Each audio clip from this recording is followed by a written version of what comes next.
How much you getting paid, man? I'm giving her. Oh, full sun. Another person whose name and address we found being forged on Skid Row was Paul's son. Can I help you? We were doing a story about identity theft. Someone used your name and voted in your name. We just want to talk to you for a moment. Let me ask you something nobody in the mainstream media is really asking out loud. Riddle me this. What if Karen Bass was never the destination? What if Karen Bass was the bridge? What if the machine needed someone to hold the city together long enough through the fires, through the homelessness crisis, through the Olympics preparation, through the public anger, just long enough to set up the next phase? Because here's what I've learned watching power move in this city. The politicians that you can see are rarely ever the plan. No. They are the presentation. You see, the plan is behind the presentation. The plan is the contracts. The plan is the non-profit budgets. The plan is the zoning decisions. The plan is who gets access when the cameras are gone. You see, most people watch elections like they're watching a sports draft. My team picked somebody good. Now we're gonna win. That's not the game. The game is not only who you voted for. The game is what already got decided before you walked into that booth. And when you start looking at Los Angeles through that lens, not as a city trying to fix itself, but as a system trying to manage itself, Karen Bass starts making a lot more sense. And so does whoever comes next. You live in Skid Row? I live in Skid Row. And then would they come down here and try and pay you to vote? Yes. On a ballot? Yes. How much they pay you? $5. And they said, here, come and vote for these candidates? Yes, sir. They told you who to vote for? Yes. So they told you to vote for Karen Bass or Nithya Raman? Karen Bass. Did you vote for Karen Bass? Yeah. For $5? Yeah. Now, let's talk about Nithya Raman. Because Nithya Raman is not Karen Bass with a different face. She is a different product for a different political moment. You see, Karen Bass was the establishment candidate. She was connected to Washington, connected to the national democratic machine, the kind of candidate donors and insiders could feel safe with because she already knew how to play the game. Nithya Raman, on the other hand, is something else. She comes out of the activist pipeline, the non-profit language, the policy as moral authority framework, housing as a human right, public safety, beyond policing, tenant power, renter protection, city accountability. Now, whether you agree with those ideas or not, that is not actually the point that I'm making here. The point is, Los Angeles is not just a city. It's not. Los Angeles has become one of the testing grounds for major policy shifts. New political language gets normalized here. New government programs get justified here. New crisis management models get sold here. So when you see Nithya Raman rising in this specific moment after the fires, after the homelessness money got questioned, after public trust in City Hall has been damaged, after so many people started asking where the money went, you cannot just read that as a normal election cycle. You have to ask the longer question. Why is this candidate rising right now? Why does this brand of politics feel like the natural next step after the crisis years? And here's the uncomfortable answer. Because crisis creates permission. Ordo ab chao. Crisis creates permission. You do not introduce a new management model into a city that feels stable. You introduce it into a city that feels desperate. Now, Los Angeles has been made desperate. Deliberately or not. Doesn't matter. The result is still the same. People who are desperate will accept frameworks they would have laughed off 10 years ago. That's not a conspiracy. That's simply how politics works. Create enough chaos, and the cure starts looking like anything that promises order.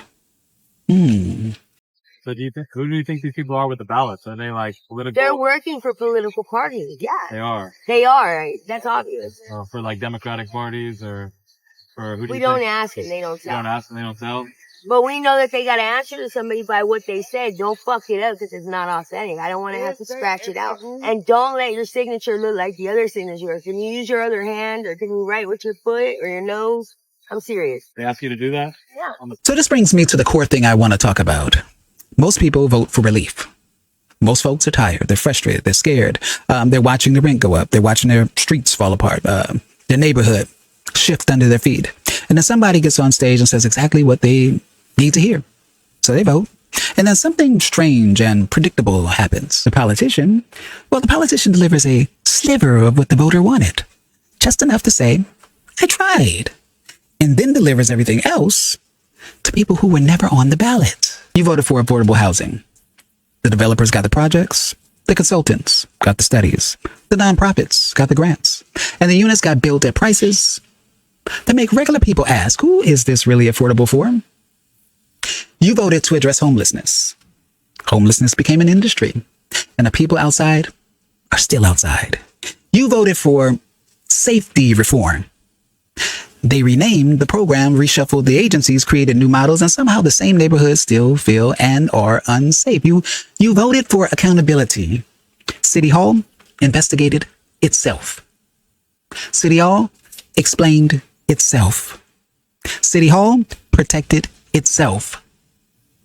And then asked for more funding to keep on going. At some point, you have to ask, is this incompetence or is this a structure? Because incompetence runs out of money eventually. This has a budget. This has contractors. This has recurring line items. This has people who get paid whether the problem gets solved or not. And in many cases, the worse the problem gets, the more funding the system demands. This is not a failure of governance. That is governance functioning exactly as designed. Just not for you. You see, the voter gets the slogan. We get the slogan. The donor class gets the policy. The nonprofit sector gets the funding stream. The consultant class gets the perpetual contract. The political class gets the career. And the working person, the person like you, perhaps, me, the renter, the small business owner, the family trying to hold on gets told, hold on, be patient. Change takes time. Change takes time. But the money never waits. The contracts move fast. The influence moves fast. The access moves fast. It's only the people at the bottom who are always told tomorrow. California's election system demands blind trust despite Gavin Newsom removing the very safeguards that would prove it deserves trust. Spencer Pratt had the election in hand, and now he's toast. Explaining that California created a system with massive vulnerability for fraud and then dismantled the very tools that enable the public to verify whether those vulnerabilities were exploited. That's the scandal. Voter ID banned, unlimited ballot harvesting, homeless people caught being paid for signatures, ballots counted after Election Day, no postmarks required, outdated voter rolls, low signature verification, and a highly restricted audit system with limited oversight. Now zoom out for a second, because what is happening in Los Angeles with Nithya Raman is not isolated. Look at New York. Look at Zohran Mamdani. Different city, different name, but a very, very similar political architecture underneath. Government as your landlord. Government as your grocery store. Government as your housing developer. Government as your safety coordinator. Government as the moral authority in your neighborhood. Government as the answer to every problem that government helped create. And that last part is what I need you to hear clearly. They create the conditions. They create the conditions. Then they sell themselves as the cure. Did you vote? Yeah. Oh, you did for Karen Bass? Yeah. Karen Bassett.